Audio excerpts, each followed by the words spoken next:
Now, ladies and gentlemen, it's time for the Ray Shasho Show, brought to you by the Publicity Works Agency. Each week, Ray spotlights in-depth interviews with legendary and up-and-coming authors and music artists. Ray also features the movers and the shakers of the music and publishing industries and suggests important methods for getting the most out of your public relations and marketing needs. Please welcome music journalist, author, and entrepreneur, Ray Shasho.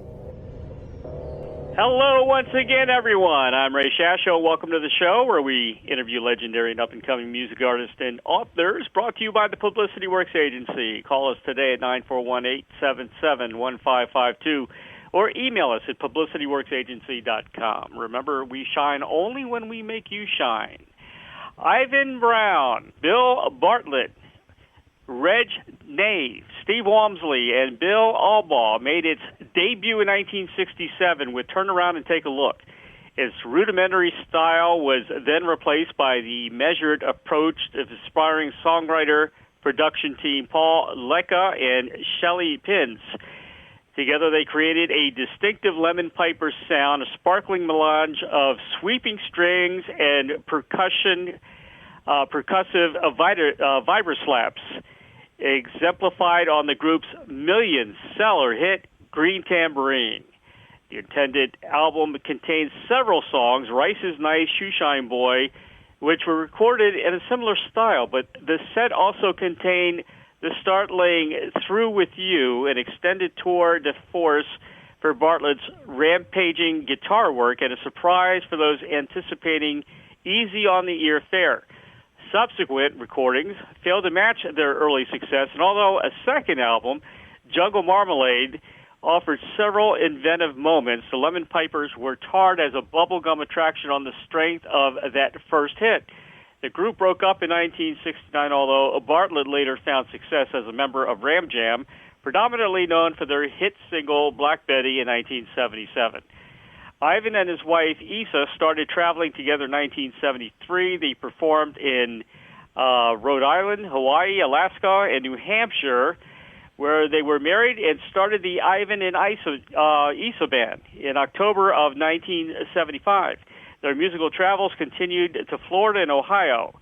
1977, I settled down in Sonoma, California, where they played 108 consecutive weeks as a house band at Santa Rosa's Ponderosa Club. May 1981, they once again packed up their equipment and headed for the East Coast and traveling through Rhode Island, Ohio, and back to California. And in March of 1985, Ivan and Isa bought a ridgetop home in Mendocino, California, from the Doors' Ray Manzarek's family. Please welcome singer, songwriter, and musician for 60s psychedelic rock band Lemon Pipers, Ivan Browne, to the Ray Shasho Show. Hello, Ivan. Hey, thank you. Hi, Ray. Thanks for calling. Good to have you on the phone, man. I was a big fan of top 40 60s music, and I had a lot of guys on the show. It's just a fantastic era, and you know, Green Tambourine was one of those hits that, you know, exemplifies the 60s. It really does. Well, it was a little strange with the sitar and the tabla, the boom, boom. Yeah, so, and my favorite part, the delay, the play. Exactly. That was the best part, of course. But, you know, you had success as a teenager. Ivan and the Sabres, you guys opened for the Stones in '64 on their first American tour, and you toured with the Beach Boys, and you opened for the Byrds, Jan and Dean, Little Anthony. Tell me a little bit about that. Well, I was thinking of telling you all this stuff. You already told my entire past already. So you already know that stuff. Oh, well. No, but that's what I'm telling you. 1964 was probably maybe even more important in my memory than 68 because it was the first time around. We opened for the Stones and only 700 people came. Really? You're kidding me. No, it was their first American tour. They did well on the coast, but the interior, nobody liked them because Dayton, Ohio, they liked the Beatles. They hated hair, though. They hated hair, but the Beatles wore matching outfits and bowed. I have the magazine, Dayton Daily News article of our concert that we opened for the Stones in '64, and it says the journalists were saying that Mick's hair looks unwashed. I mean, they were so rude to the Stones. It was great. I mean, it was terrible. How did you guys fare on the bill? Well, we opened for them, and so that was a thrill of a lifetime. Did you guys blow them away? Not quite. No, but in fact, we were backstage, and I only got to talk to Bill Wyman, the bass player, is all. Really? And it was very bad. Only 700 people came. Mick was mad. Almost came to blows with the promoter, and Brian Jones wasn't there. They only played about a half hour. But it was great fun for us. We impressed the hell out of our dates. Yeah. You had some good music back then. Just Let Her Go, which came out in '64. Now, I thought I was going to tell you about my past. Okay, go ahead. But you already know all about it. Oh, well. No, but here's the thing. Yeah, I started Ivan and the Sabres in '61. And we got pretty famous in '64 with a local hit, Just Let Her Go, regional, and got to open for everybody. So that's how that happened. But we backed up a lot of singers in that year. Little Anthony and the Imperials, twice. Imagine that. We couldn't play hardly at all, and we had to back them up, and they showed up, and one of the Imperials had a briefcase full of charts. We were going, oh, no. I don't see how we did it. Right now, I can't imagine how we did it. We played once in Dayton and once in Toledo in an all-black audience, and we were the only white people in the hall, and we backed up Little Anthony and Agent 00 Soul, Edwin Starr. And we saw in the aisles, it was funny, we could see a paper bag being passed up and down the aisles like a collection plate. Probably a gallon of wine or something. How old were you back then? 19 in '64. Incredible. Wow. Yes, to open for the Stones at 19 and then to have a #1 hit at 22. So I'm so lucky. I thank my parents, Jane and Elvin Browne, to have had me in '45 to be right in the right time for Elvis. Right time. 11 years old, I bought my first Elvis 45. But now, who did you meet back then? Did you get to meet the Beatles at all, or? No, not the Beatles, but just the Stones and Byrds and lots of bands that we opened for and stuff. And the funny thing is, in Ohio, there were a few bands that we were playing with. Ivan and the Sabres were playing with the Rick Z Combo a lot. We did a few gigs. In fact, many of the DJ record hops, we worked with DJs all the time. We loved it, and they had played records, and then we'd have a band, sometimes two bands, and lots of times Ivan and the Sabres and Rick Z Combo played because he was from Union City, Indiana, and he changed his name to Derringer. That's right. Rick Z Combo we played with Music Explosion, Jamie Lyons. We knew each other before each had a national hit. You know, Rick lives down the street from me here. No way. I'm in Bradenton, and he lives over here. I run into him from time to time. Wait, I know that. In 2006, we did a PBS, J.T. Lubinsky's 60s Generation show. Right. Well, I was on that, and in the green room, I saw Rick, remembered me, of course. We were there, and he was telling me that he was in Florida. Yep. So that matches up. Oh, and you are, too. That's so funny. Yeah, because I do. Rick, oh, boy. He's a good guy. He was really great. He was one of the early fast guitar players, Another big hit you guys had was It's Not Like You. That was another great song. Oh, well, that was the flip side of Just Let Her Go, and I don't think it ever got played on the radio even. Good tune. I found it on YouTube. I can't believe that. Wow. Yeah, you got. Ivan and the Sabres are all over YouTube. I can't believe it. And I found Tony and the Bandits as well. That is really. Did you get hit? What they had one big hit, a bit of all right. It's a bit of all right, correct? Right, they were trying to be British. It's a bit of all right. And they were so big they got on Shindig. Mm-hmm. And here's the thing: Tony and the Bandits somehow broke up with Tony, asked me to leave the Sabres and join them. My best friend Larry Butler, the keyboard player, he said, "Well, you're not going to do it, are you?" I said, "Well, yeah, I got it." So I joined them, replaced Tony. We played a few gigs as Tony and the Bandits, and then they changed the name to Lemon Pipers. I voted against it. I said, "That's stupid and nowhere, and I'd rather be Bobby and the Camshafts or something." Yeah, how did the name come about anyway?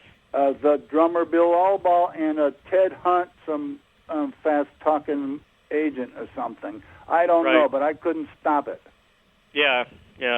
I tried. Is it true that during a battle of the bands in Ohio at Cleveland Auditorium, you lost out to the James Gang? No, I was never aware of any such thing. Okay, so that's wrong. Yeah. You know what? That reminds me. There is so much misinformation out there. In fact, I have this thick book of rock and roll history and and the stories about me I know are wrong, so I can't trust the stories about anybody. You know what I mean? Yeah, could you imagine how much misinformation there is about the Beatles, you know? Because even little old me, they got it wrong. Yeah. How about they had this picture. It's 5 young men from New York. I don't think so. Come on. What was the band's intention before you signed up for Buddha? Because I personally don't think Green Tambourine was a bubblegum song. To me, bubblegum was bubblegum was the Archies, the Ohio Express, the Royal Guardsmen. To me, that's bubblegum. But Green Tambourine to me was a really cool psychedelic tune. You're right. It is not bubblegum at all. No, but the not rest at all. of the songs they made us sing, that's the thing. We, like many bands, signed a really bad contract. We probably never read it. Right. And we had no control over anything. They could tell us what to do. In fact, they hired us only to be Paul Leka's studio band. Mm-hmm.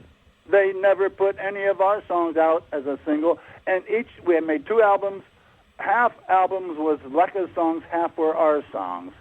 Yep. Produced by ourselves with no producer. Real bands have a real producer, and they're very important. Felix Pappalardi, we had nobody. And we didn't know how to record. We did nothing. And so it was just such a bad contract, like a lot of people have. Little Richard and John Fogerty, everybody's had bad contracts.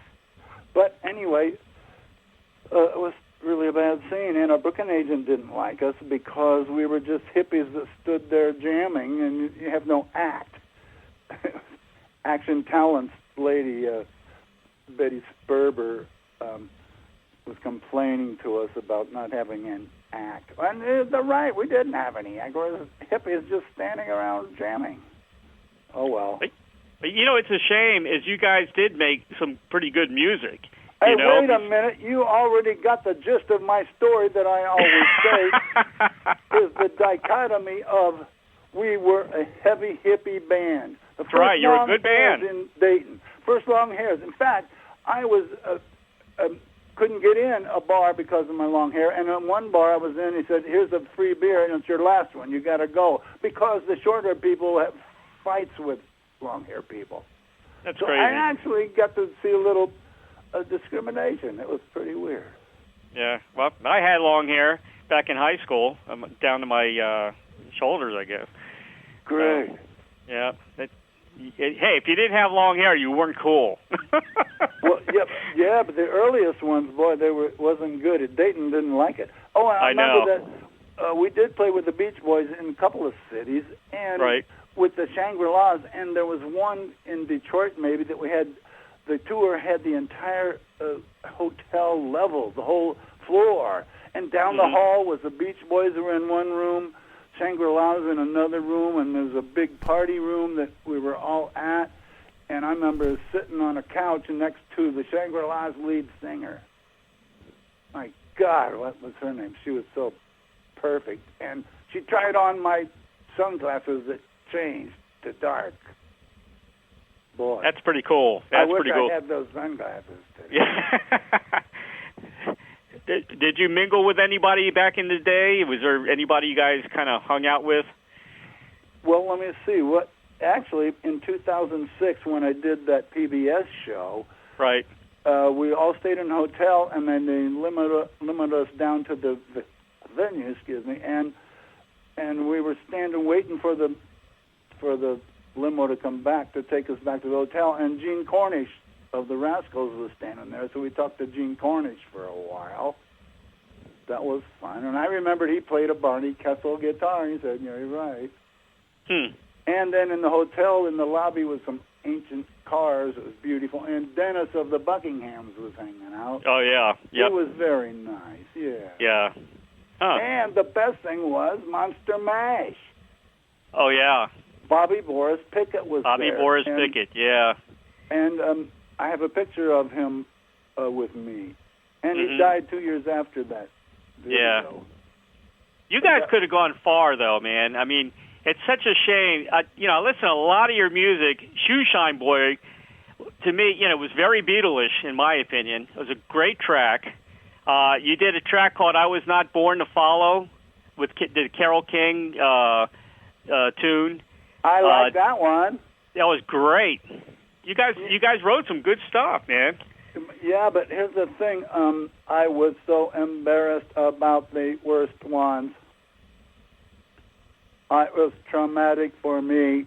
I was psychologically damaged. I guarantee you.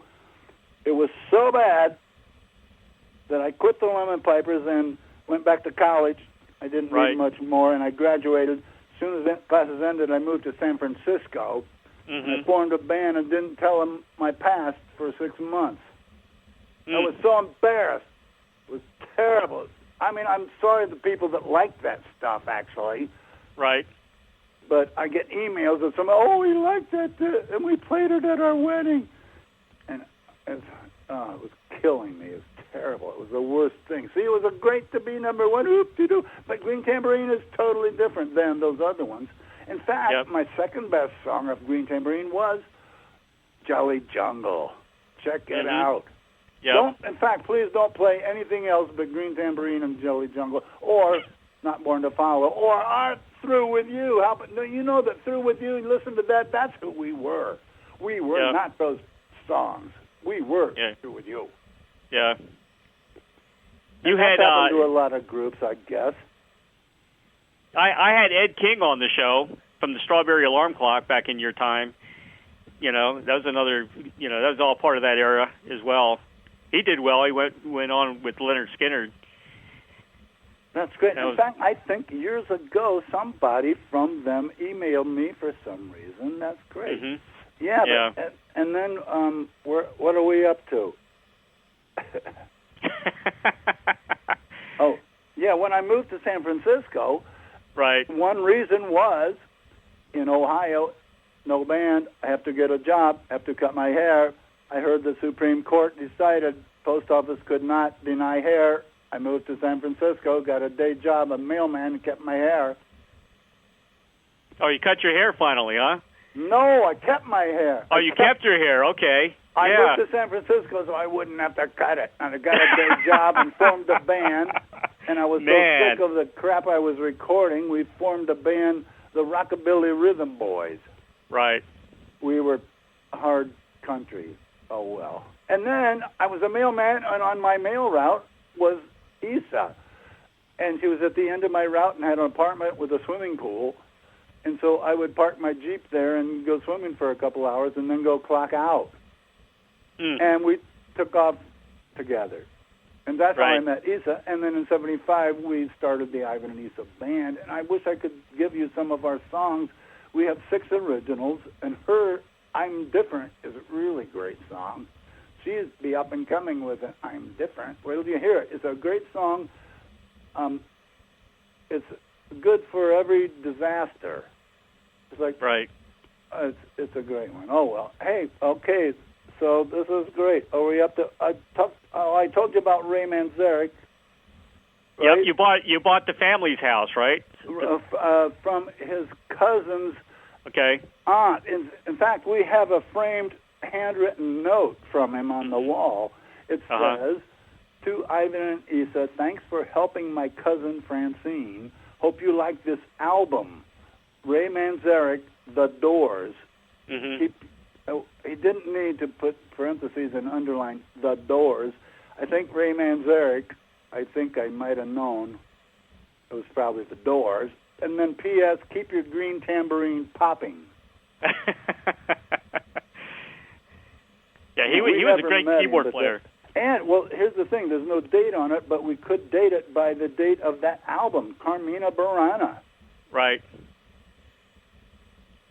So now, are you serious about some of the music that you wrote? You're not very you weren't happy with it? I mean, like Shoeshine Boy? I didn't. Those are Leka songs. Uh-huh. Those are all Leka songs.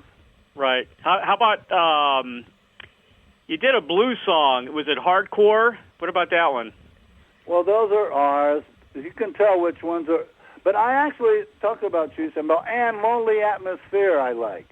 Okay. You know, my old Aunt Ruby liked that one. Okay. Yeah. And she was the only relative that didn't mind my long hair. My parents hated it. But no, Shoeshine Boy, you know what? I have a separation. I say, that is not me. Mm-hmm. You know what I mean? Seriously, yeah. In my mind, I hear him, and Paul Leka's arrangements are great. Mm-hmm.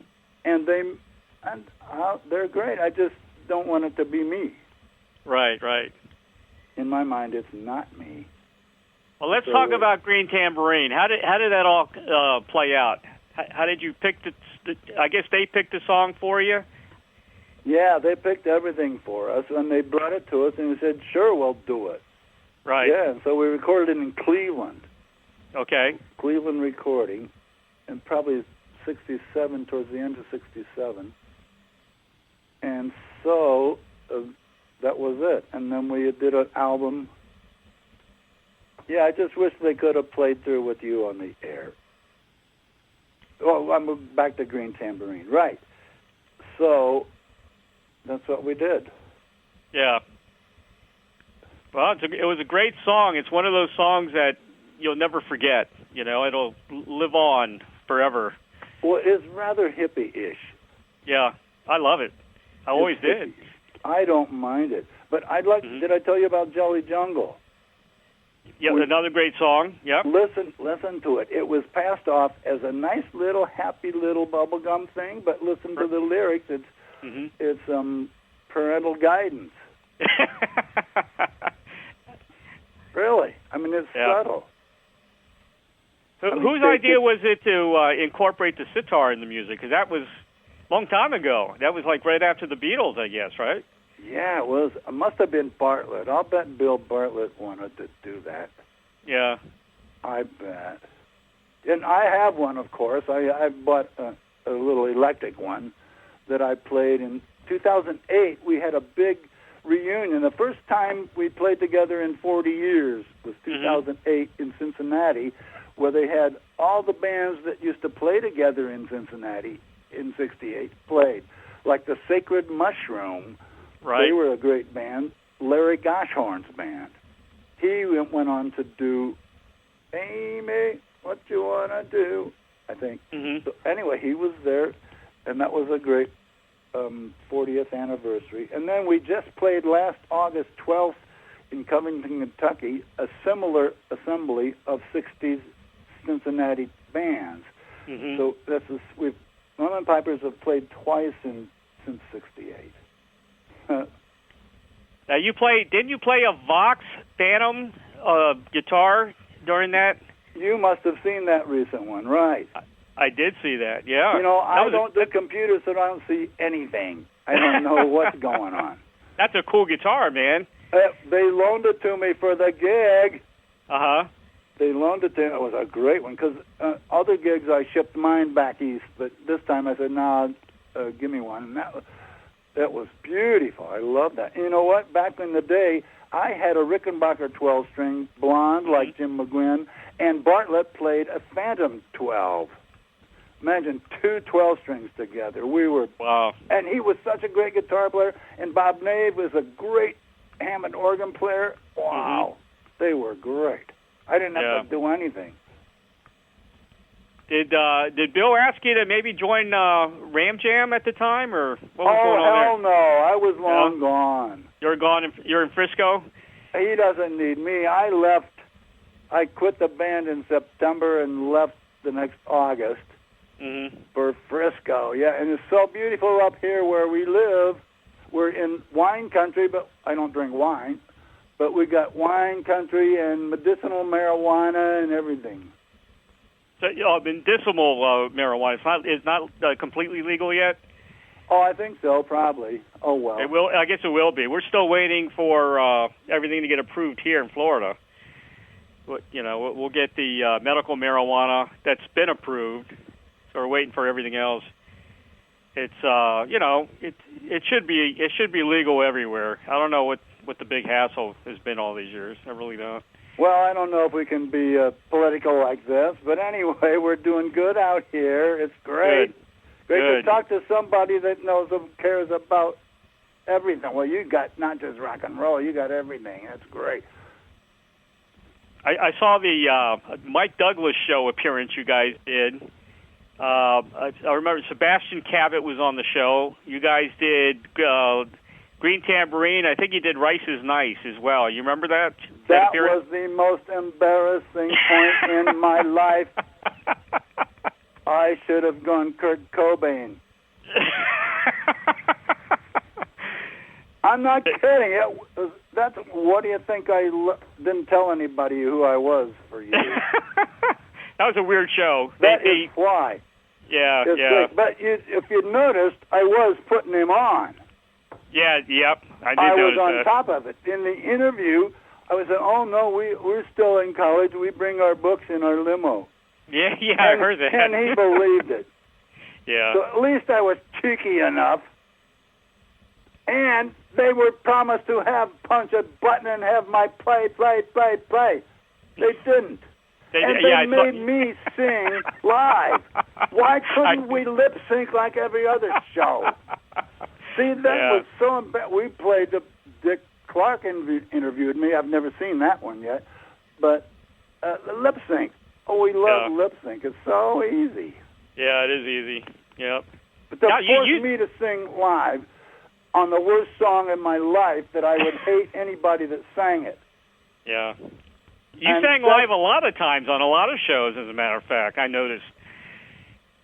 It's like they made you sing live on a lot of shows because I could tell. I know the studio version, of Green Tambourine, and I can hear the big difference. God, I know it's terrible. I hate that because I have my own equipment here. I have everything, and I always have an echo for myself. I have an echo chamber. I can't play without an echo chamber. Yeah. Yeah, the echo chamber was so big in the 60s. I mean, I was a DJ back in the late 70s, and we had an echo chamber, and I loved it for the station. Oh, sure. That's true. I loved it. They don't make that sound anymore. The 60s sound was incredible. Today everything's just overproduced, and I don't know. It was such a wonderful time. That's the thing. I'm so lucky to have been in the early rock and roll, and the very first album, the very first single I bought was Lonnie Donegan's Skiffle Group.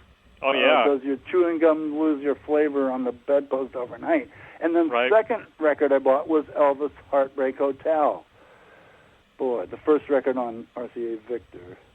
And the first album I ever bought was Johnny and the Hurricanes, Red River Johnny Rock. And the Hurricanes, yeah. Great. Yeah, I think my first was the Twist, Chubby Checker, and Purple People Eater.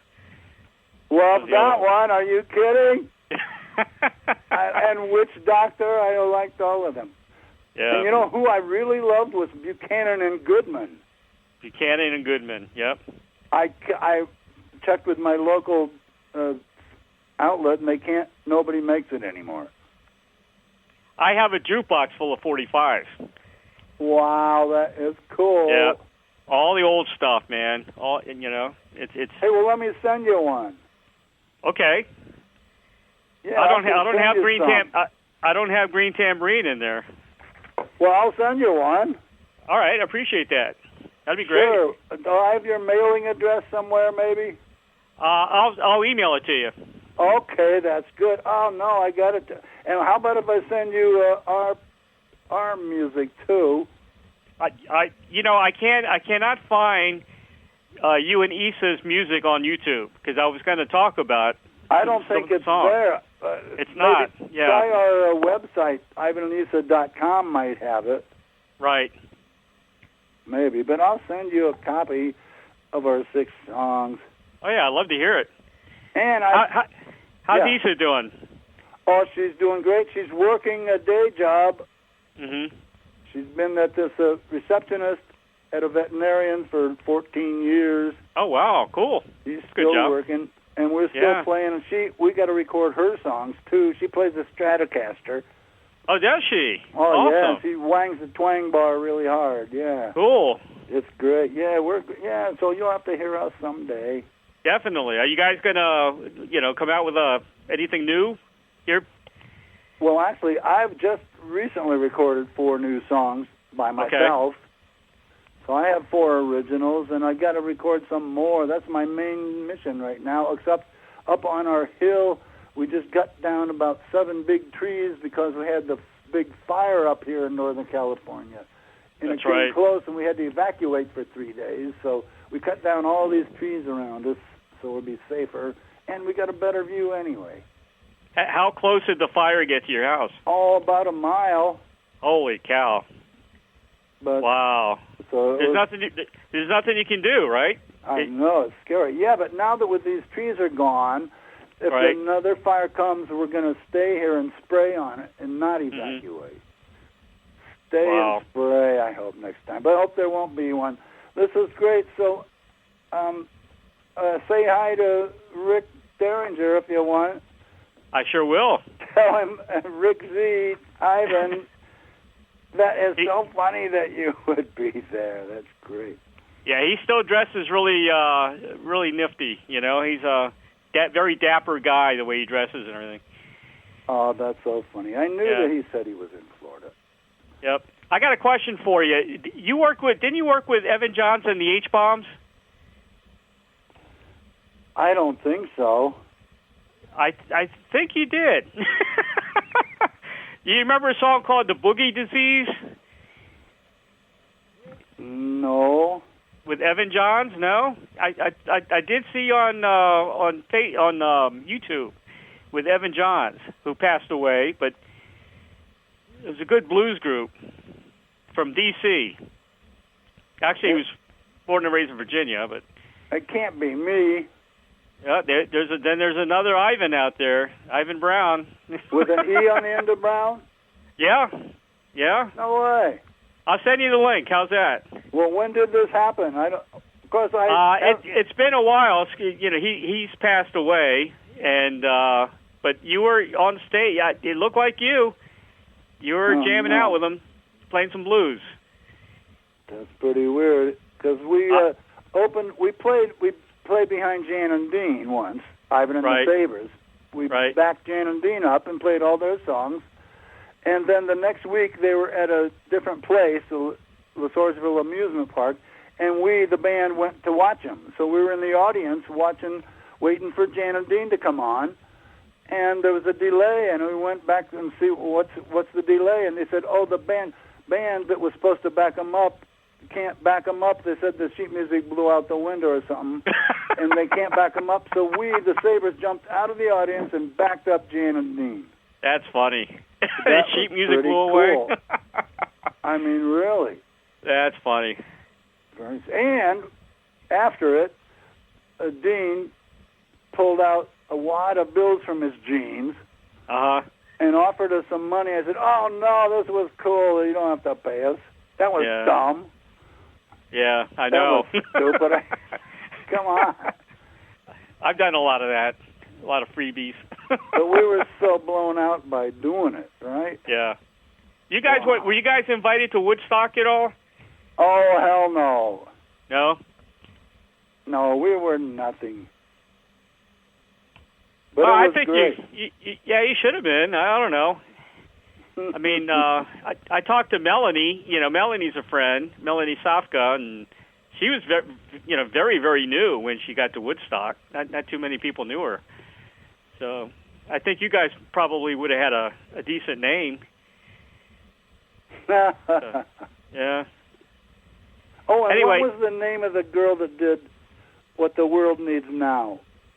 Oh, God, I never remember her name. Not Dusty Springfield, is it?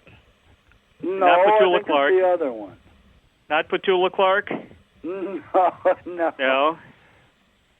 But anyway, it reminded me, the PBS show that Monster Mash was on, and during the rehearsal, she took like a long, long time. Boy, she is strict. Mm-hmm. That girl is strict. Yeah, boy. Was that Dionne Warwick, maybe? No. See, no, not Dionne Warwick. Well, if you can't think of it, I don't feel too bad about not thinking of it. Well, it is Dionne Warwick. What the world needs now. I think it is some Dionne white Warwick girl. Some white girl. I guess it was done a few times. Oh, Jackie DeShannon? Yes, that's it. Right. There we go. But anyway, she was so strict, and this one horn guy kept hitting the wrong note, and she was getting really mad. Really? Yeah, boy, it was great. Here's a question. I'm telling you some memories of my 1 year in showbiz. Oh, no. It lasts forever, you know? Oh, yeah, man. Jeez. I mean, you were the lead singer for that great song. I mean, Green Tambourine was an awesome tune. And when we did the PBS, I offered to bring the whole band, but they said, no, we have a backup band. Really? Yeah. Yeah. You should be, you don't want to be on one of those shows with, like, where they have 4 or 5 bands, like the Happy Together tour or anything like that? Remember that there's a TV show? No. That's funny. The Bo Donaldson of the Haywoods a few months ago called me to talk about a possible tour of bubblegum bands, but nothing ever came of it. Yeah. Because those are popular. They're really popular now. They sell out everywhere they go. Boy, yeah. Well, I got all my equipment. I'm ready to go. I got everything. I'll spread the word. I mean, I cover a lot of those. Like the Happy Together tour. I've been involved with those guys for a long time with Flo and Eddie. I can do it by myself. I can't get anybody else, but I'm ready to play. This will be great. That'll be awesome. I mean, people would like to see you again, man. They really would. It was fun to do this little thing last August. It was in a beautiful little theater, an actual theater with a stage. It was fun. Well, that's the one you saw probably that I haven't seen. Yeah. All right. I'll send you some links, so you can watch them on YouTube. YouTube is a great thing, Yeah, I hope I can learn to do it someday. Ivan, if you had a Field of Dreams wish like the movie to perform, collaborate with anyone from the past or present, who would that be?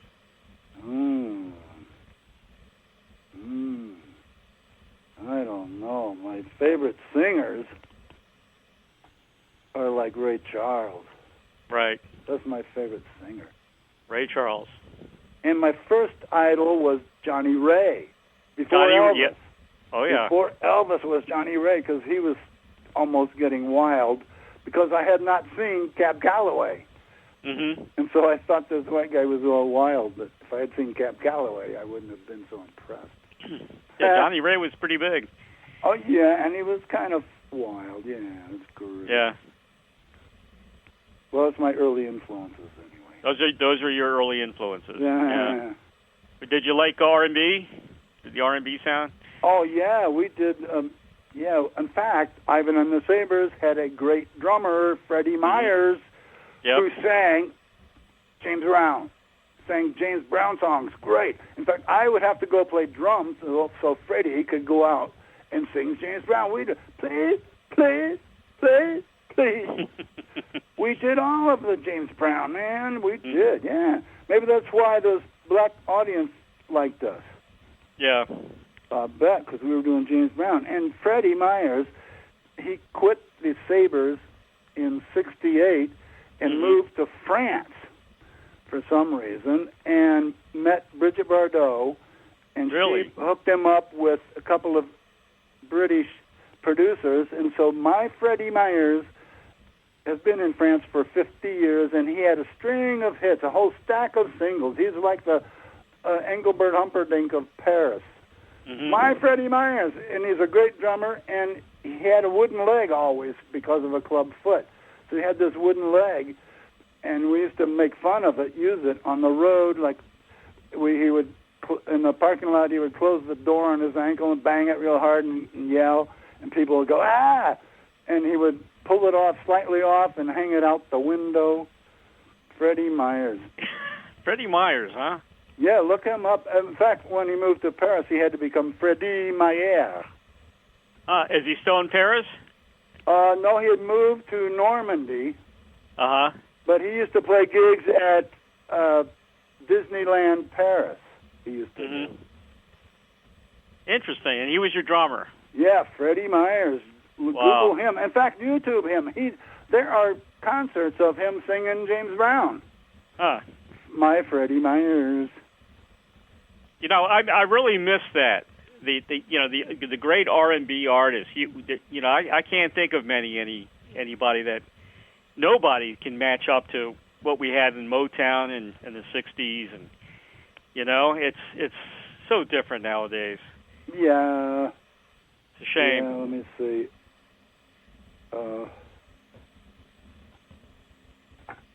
Well, let's see. I guess I told you already knew everything anyway. Do you guys have children, grandchildren that are maybe in doing music? Well, that's a funny thing. I was married earlier and had one boy. Okay. But I've been with Issa since '73. Right. So my kid is now old and has 3 kids, so I got 3 grandkids. 3 grandkids. But Issa and I have never had children. Issa has animals. We have lots of animals. She has 4 big dogs and 3 goats and 12 cats. Wow. And we live up on a hill, away from everything. We look out the window, don't see any houses, no people. Cool. And we've been here 33 years right now. Wow. In the same place. It's unbelievable. Huh. It's so great. It's so raining must have right now. You must have a lot of land then. Well, 10 acres. 10 acres, that's a lot. 10 and none of it is flat. Mm-hmm. None of it. It's all steep up and down. So I thought with 10 acres we could have a baseball diamond and a football field. No, we don't have no flat land at all. But it's scenic. And I got my studio, a little tiny 10 by 12 foot room with 15 channels and one of almost every instrument. So you got 4 songs recorded. So what do you think you'll do? Will you put out maybe an EP, or would go for an album, or what do you think? Well, there's nothing to do with it. I have them, I make them, but there's no place to put them. Oh, well. Yeah. And I've only written 20 songs in 50 years, and a friend of mine, Butler, said, not exactly prolific, are you? 20 songs in 50 years. I mean, I've recorded 10 of them, so my mission in life is to record these next 10 songs. That'd be great. I got to do it. Have you talked to Bill at all? Bill Bartlett? No, nobody has. He's kind of a recluse. Oh, he's been a recluse for many years. Really? Oh, yeah. Huh. No way. Only maybe Bob Nave or maybe Walmsley has talked to him, maybe. Yeah. And poor Bill passed away.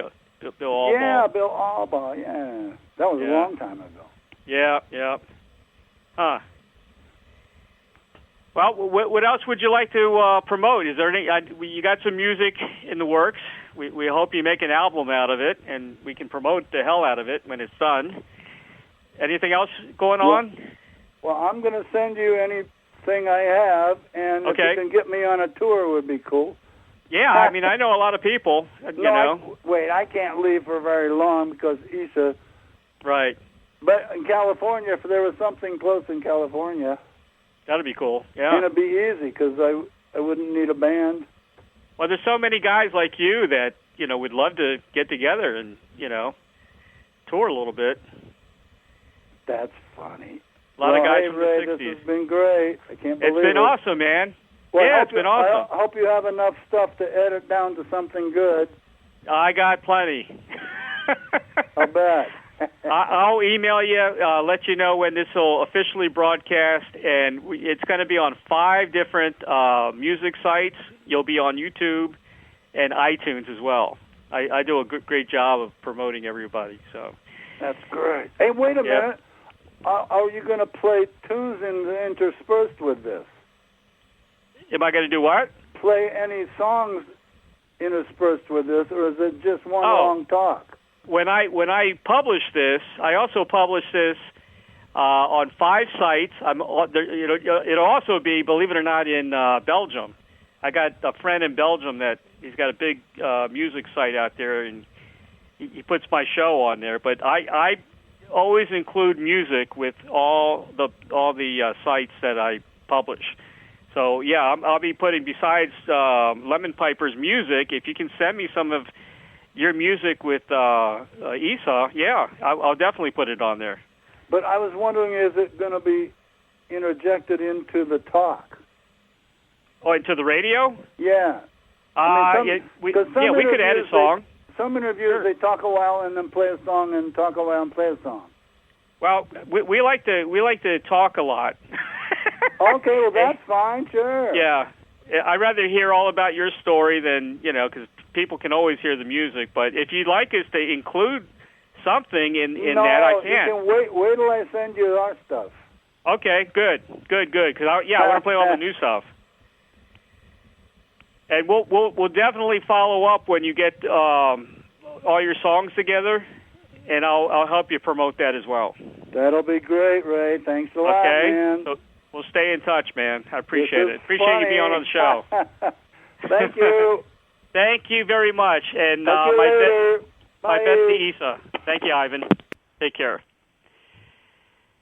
For more information about Ivan and Issa Browne, visit www.ivanandissa.com.